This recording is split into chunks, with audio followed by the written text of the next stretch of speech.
Have you been putting in the work, releasing book after book on Amazon KDP, but still not seeing the results you want? Well, what if I told you that you don't need to publish a ton of books to make good money with Amazon KDP? I made over $4 million on KDP and I published over 1,500 books. But here's the secret. Over 1 million came from less than 100 books. So all it takes is publishing a handful of the right books to start earning consistent passive income.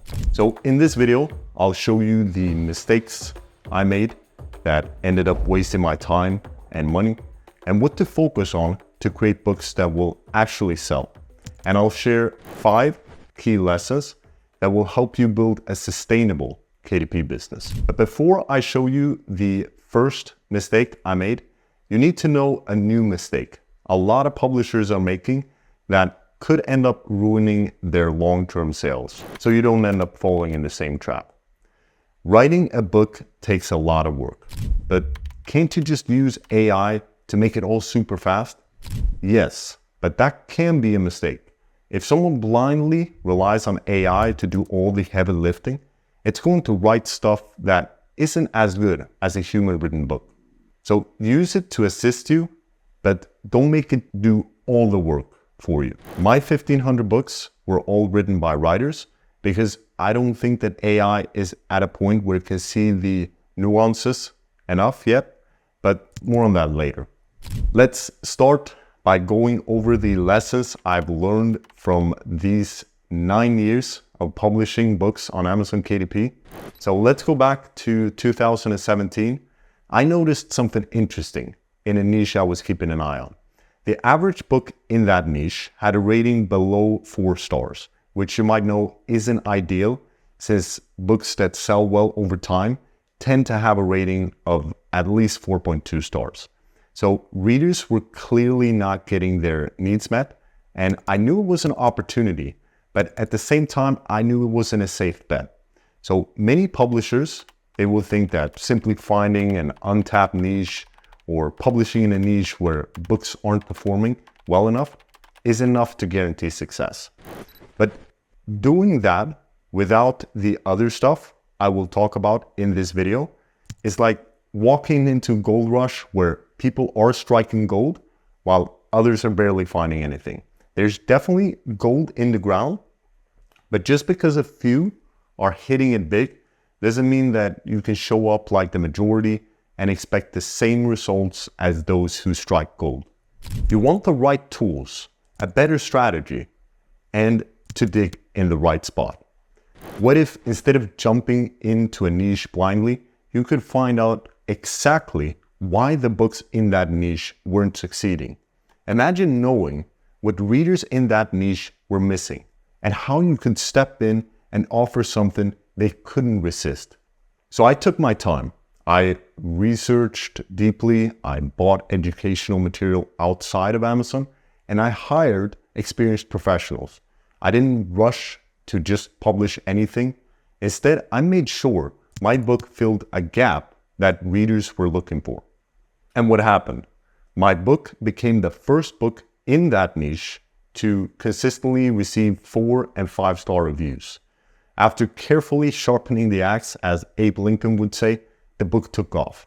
In the first month, it made $1,000, and by the 3rd month, it was bringing in over $3,000. But what if you did something completely different? Because on such a saturated platform, standing out is a huge part of success. Well, fast forward to 2019, and I was about to launch another book, but this time I was taking an entirely new approach. The title and concept of the book I was about to publish were unlike anything else on Amazon at the time. I didn't know if readers would connect with it. Think of it like introducing a brand new dish at a restaurant, something no one has ever tasted before. It could be amazing or it could flop. So what happened in my case? In its first month, it made $300, and by the best month, it was earning over $7,000 in that month alone.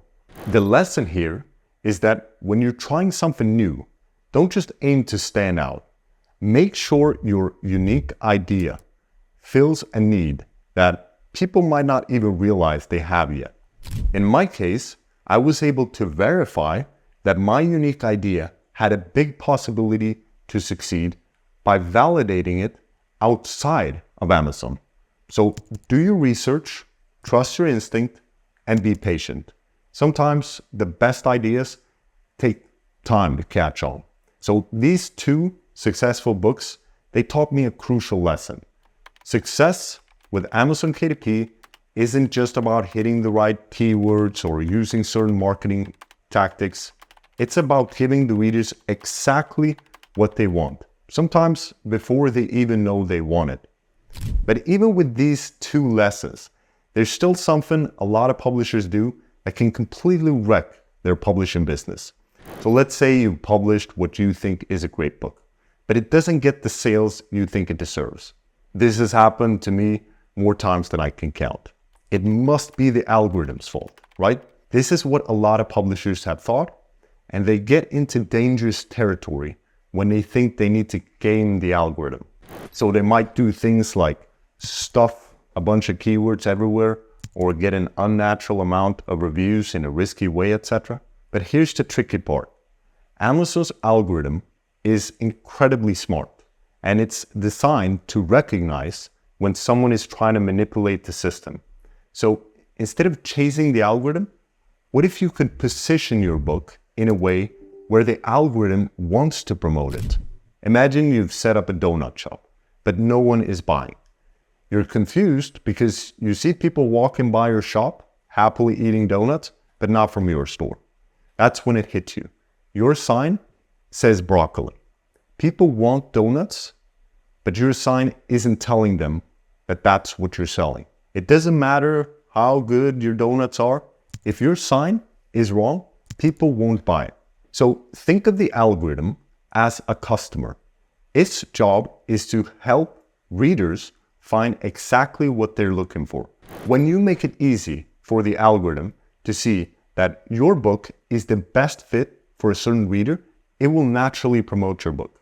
Use relevant keywords, provide a great reader experience, and offer something that stands out.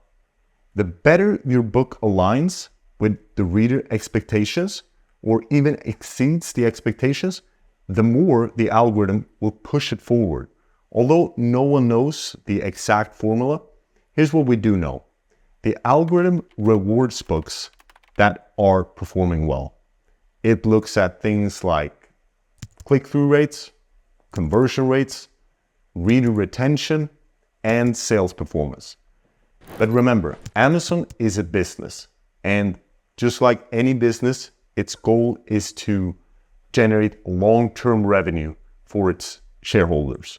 So this means that Amazon might also value books that bring in new customers. So things like Audible subscriptions, Kindle Unlimited signups, or even first-time buyers could play a role.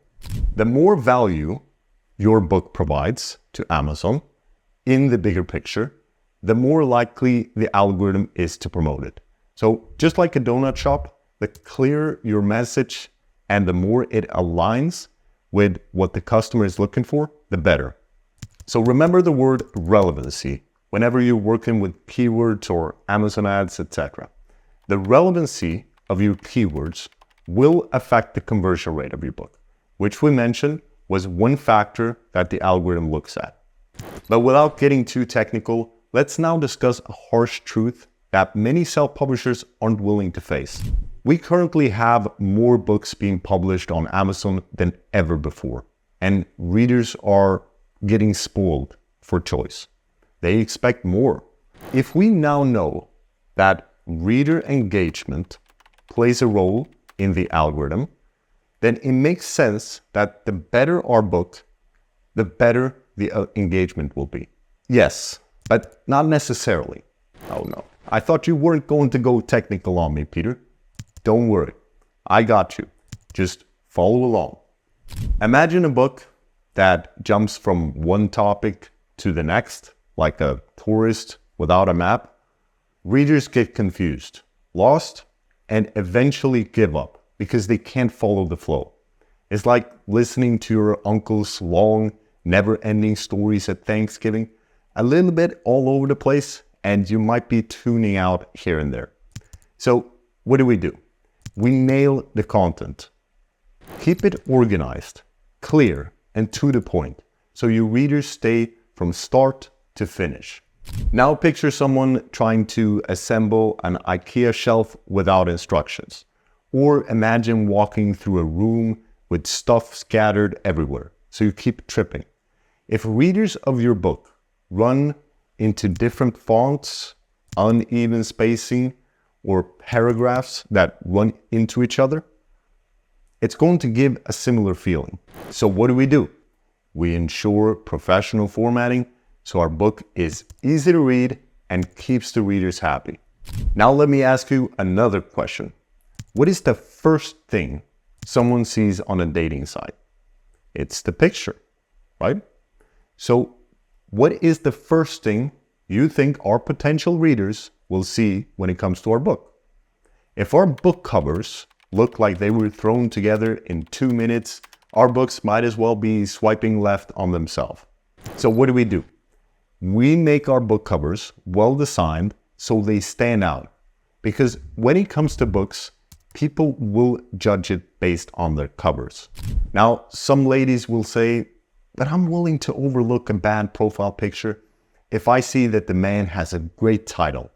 For example, what if his title is that of a doctor, pilot, or entrepreneur? Fair enough.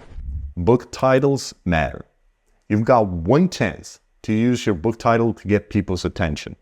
So if your title is like a riddle, readers will just scroll past it.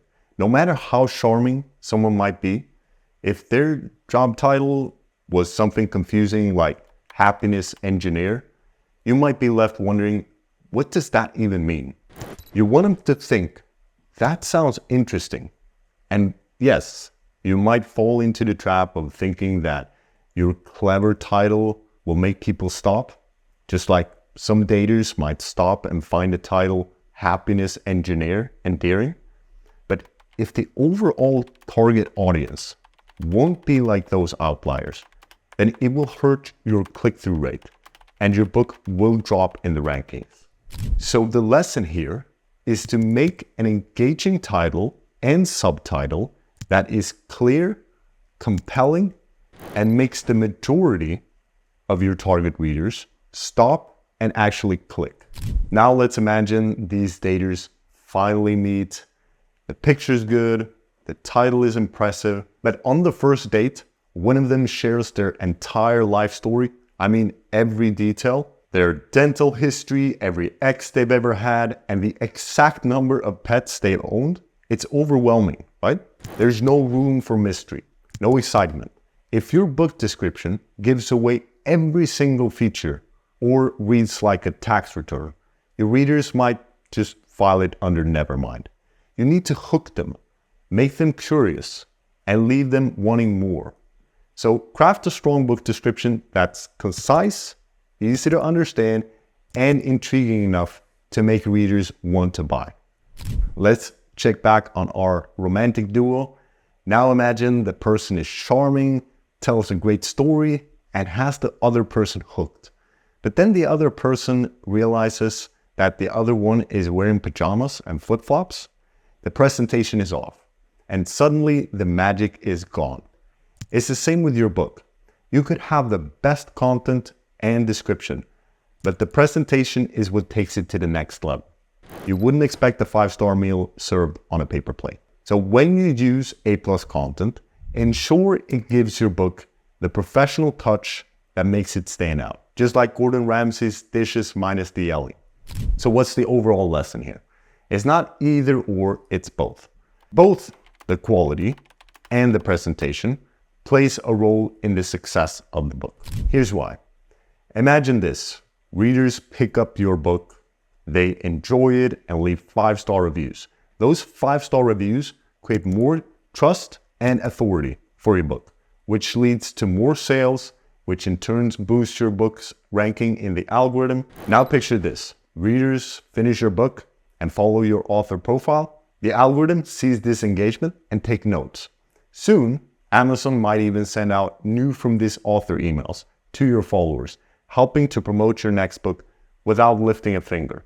On the flip side, if your book is full of errors or poorly formatted, readers might return it. Amazon notices a high return rate and the algorithm flags it. The more returns, the less visible your book becomes. Okay, quality is important. I get it. I've heard it a million times before. Now let me ask you this. Have you ever wondered why people sometimes choose one product over another, even when the quality might be the same? You might think that as long as you create a great book and nail the presentation, it will automatically sell. But sometimes that doesn't happen, and you're left wondering why. Here's a simple analogy. Imagine your neighbor's little girl knocks on your door, selling homemade cookies. Now, are those cookies objectively better than the ones you buy at a store? Probably not, but you still buy them anyway. Why? It's not really about the cookies. It's about the connection. You recognize her, you trust her, or maybe you don't, because let's be honest, she could have picked her nose while baking them. But you probably buy them anyways, because you've already invested in looking good in front of your neighbors. And that familiarity, that's what makes the sale. Now, what if you could create that same connection with your readers? What if they knew, liked, and trusted your brand? Your book wouldn't just be another option. It would be the obvious choice. And here's why this can have more impact than ever. The barrier to entry to publishing on Amazon KDP is lower than ever, meaning competition is higher. If you want to stand out in this crowded marketplace, your brand can do a lot of the heavy lifting. Many readers aren't just choosing books anymore. They're choosing to buy from sources they can trust. This is where consistency in your brand plays a huge role. Branding isn't just about making your covers look good. It's about building trust. Once readers know that your brand consistently delivers quality, they're far more likely to hit the buy now button without hesitation. When you've built that trust, they keep coming back, not just for your next book, but for anything else you offer. Think of it like this. Imagine you're writing a series of personal finance books. Your first book has a clean, professional look, the kind you would expect from a financial advisor, serious and trustworthy. Readers start expecting more of that no-nonsense vibe, but then your second book comes out with neon colors and comic book style graphics. Suddenly, your readers are confused. The trust you built up with that first book starts to crumble. Now let's say your branding is lighthearted from the start. Your first finance book is bright and playful, using humor to make budgeting fun and less stressful.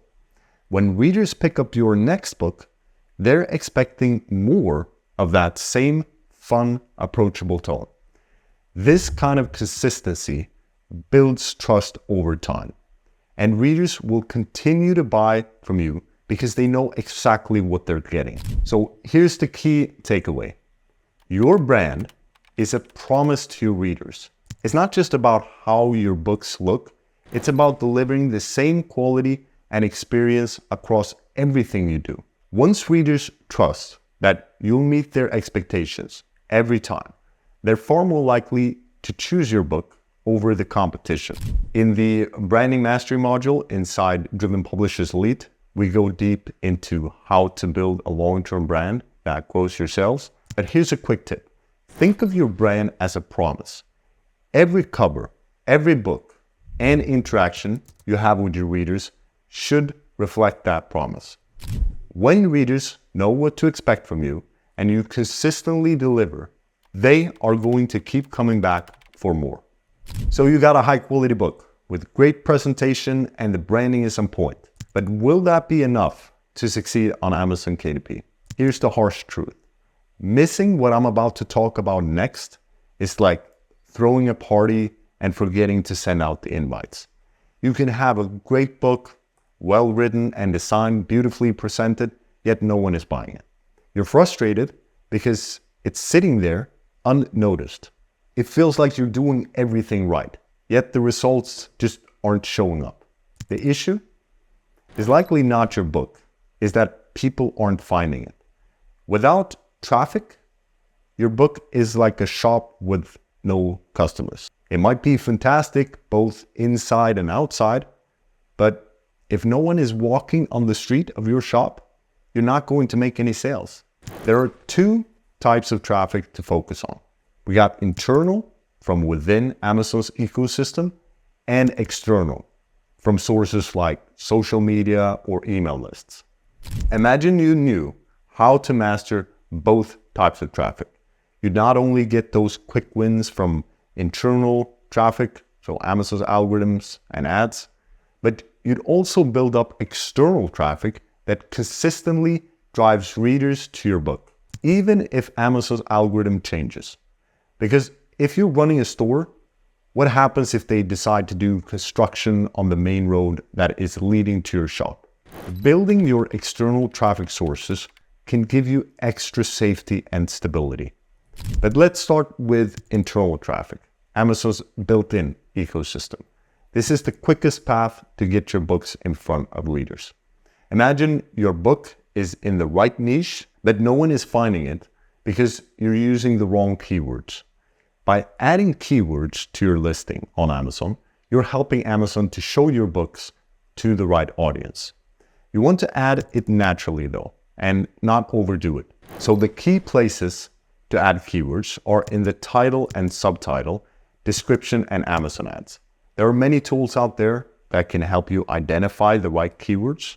Now let's go over something for those of you who think more long-term, external traffic.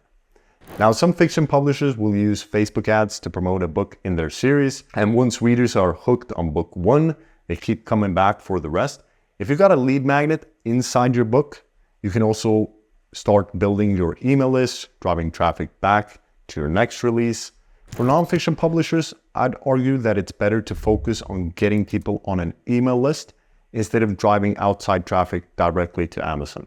Unless you're doing it from organic social media content, then it might be worth it. So for nonfiction, you'd want to build authority and trust. The goal is to build an audience that you can keep coming back to, whether through email or social media. This way, you're not relying on cold traffic when you launch a book. You already have a group of people eager to read it, leave reviews, and buy it. As you might have guessed, email list is one of my favorite external method when it comes to launching books. Having a list of readers who know, like, and trust you almost guarantees strong sales from day one. And with social media, you can engage with your readers directly, building your brand in a way that keeps you in their minds between book launches. I built email lists with over 200,000 subscribers across various niches, and every time I launch a new book for my main brand, the orange Amazon bestseller badge is almost guaranteed. So in conclusion, if you're just getting started or want quick results, internal traffic is your go-to.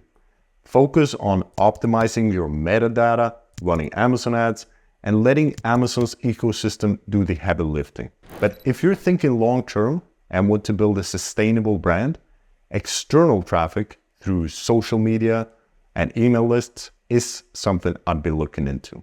In this video, we've talked about standing out, the Amazon algorithm, quality, both in terms of content itself, but also the presentation, branding, and traffic. But there's one more thing that is becoming unavoidable in 2025, artificial intelligence. Whether you love it or hate it, AI is going to play a huge role in the future of self-publishing. Some self-publishers are currently thinking, hey, with AI, I can automate everything and crank out books faster than ever. But here's the reality. AI isn't a magic button. Sure, it can help speed up some parts of the process, like research and brainstorming. But if you rely too much on AI without the human touch, you're going to end up with most likely a low-quality generic book. And that can hurt your author brand's reputation and tank your long-term sales. So AI, it's powerful, but it's not perfect. So how do we use AI intelligently without sacrificing the integrity of our books? Imagine you're working on a nonfiction book about productivity. AI can be a huge help for speeding up your research process. You can use tools like ChatGPT to gather trending topics, brainstorm chapter ideas, or even get title suggestions. For example, you could ask, what are some key productivity trends for 2025? And instantly get a list of topics to explore further. So you can use AI for research and ideas as long as you're still steering the ship. Let's say you want to get a sense of what readers love or hate about competing books. AI can quickly summarize reviews from those books to give you an idea of common themes and issues. AI can help you find patterns, but remember, you are the one who makes sense of it and decides how to apply it. Now, where people go wrong, in my opinion, is when they let AI write the whole book without proper oversight. Sure, AI can put words on a page, but that's where the problem starts. The writing can feel robotic, boring, or even factually incorrect. AI isn't great at understanding the emotion or voice behind the content, and as mentioned before, can easily miss important nuances. AI isn't perfect, it might exaggerate or include things that aren't accurate. For instance, if you ask AI to write a book description, it might hype up things that don't even exist in your books. That's how you end up losing readers' trust. You want to review, edit, and add your personal touch. AI is an assistant, not the author. If you use it wisely, it can save you time, help you with research, and organize your ideas. But if you rely on it too much, your book will lack originality and readers will notice. It's your role to bring the creativity and personal insights that makes your book stand out. In a world where AI is everywhere, the authentic human touch is going to stand out more than ever. Your readers will appreciate the time and effort you put into creating something real. So as you move forward in your publishing journey, think of AI as a powerful assistant that helps speed up the process, but not as a shortcut to success. Stay focused on what matters most if you want to succeed with Amazon KDP, which is to provide something that the readers want in the first place. And then, once they have it, exceed their expectations. If you like this video, I invite you to watch this video next, where I talk about the biggest moneymaker on Amazon KDP. If you're serious about getting results with self-publishing on platforms such as Amazon KDP, then consider visiting the first link in the description.